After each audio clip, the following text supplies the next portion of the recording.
I think the feeling that I felt the most was just how did it bewildering, get to be perplexing, so much debt, and how am I possibly going to deal with this, and why didn't I figure this out years ago and stop accumulating debt, and how did I get to this place? How am I ever going to deal with this problem? And how I feel about it now is that it has changed the whole entire course of my life. My life is different than it would have been otherwise.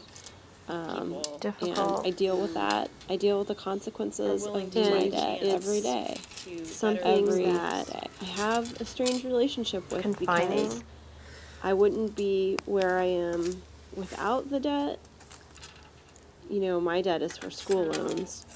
But at the same time, I don't know where I would be, you know, had I not. I would definitely be somewhere else as well if I didn't have debt. So it's the idea that bothers me the most is that somehow, at the same time, it's really limited the possibilities.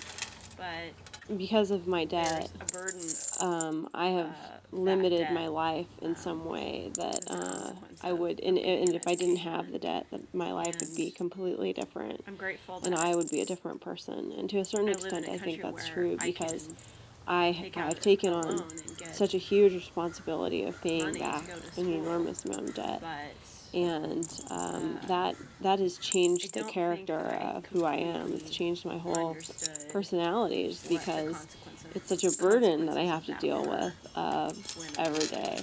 So, so who would I be if I didn't have this debt?